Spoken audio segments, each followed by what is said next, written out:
Jesus em Convites nos leva a refletir sobre o Centro Espírita como escola. E veja bem, em O Evangelho segundo o Espiritismo, nós vamos encontrar: espíritas, amai-vos. Este é o primeiro ensinamento. Instruí-vos. Este é o segundo.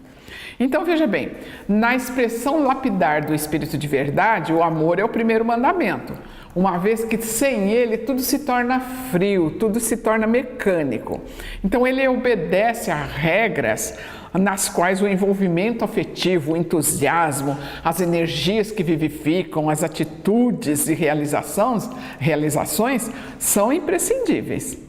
E a ação do amor, o cultivo dele, entretanto, e aí vem a função do Centro Espírita, ele não pode prescindir de forma nenhuma do conhecimento. Por isso segue-se o segundo mandamento: instruí-vos.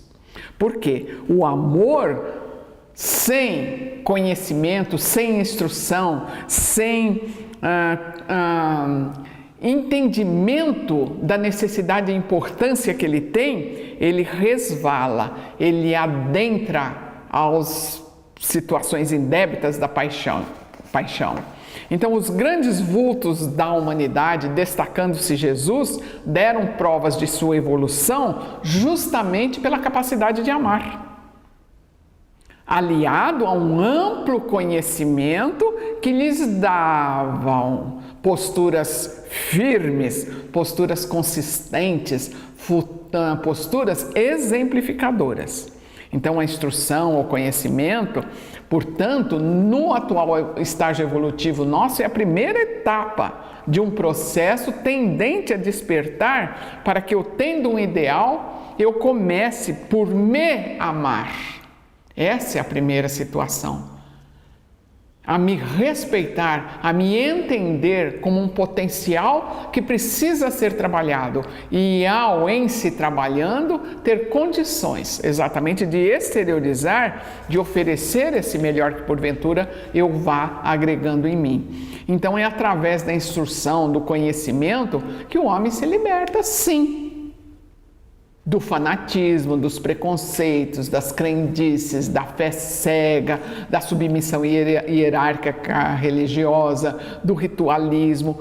Porém, ele só se libertará de si mesmo se ele caminhar além do que lhe é passado. Se ele aplicar aquilo que ele escutou, que ele leu, que ele ouviu, em relação àquilo que ele traz em si. E só nesse sentido de em se trabalhando é que ele se libertará dele próprio, levando então a um constante processo, praticamente de reeducação. Então a educação acontece toda vez que eu conheço alguma coisa nova e incorporo no meu viver como um hábito novo. Mas a grande maioria das vezes nós estamos inseridos em processos de reeducação, onde eu tomo conhecimento através da instrução, tomo essa instrução e comparo com a minha forma de ver, e aí, face aos processos racionais dos meus ideais evolutivos, eu então me reeduco. E aí é que eu me transformo.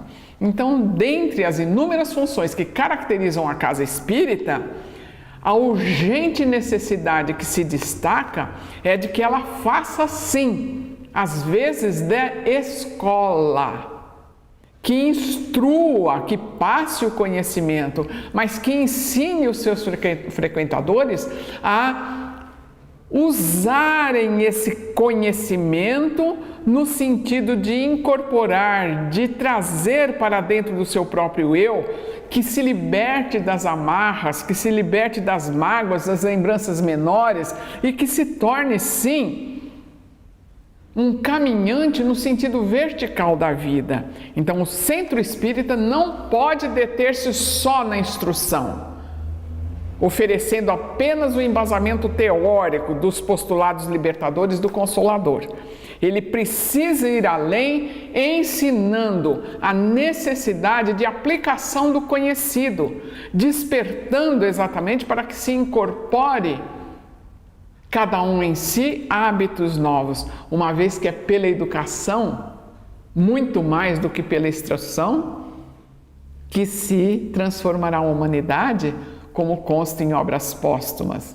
Então, o Centro Espírita recebe, entre aspas, alunos, espíritos que buscam o espiritual. E por isso ele precisa, nos convites de Jesus,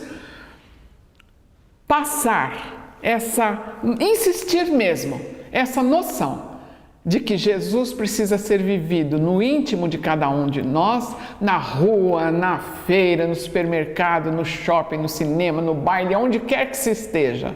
Jesus deve ser uma atitude presente na vida de cada um de nós, espíritos imortais.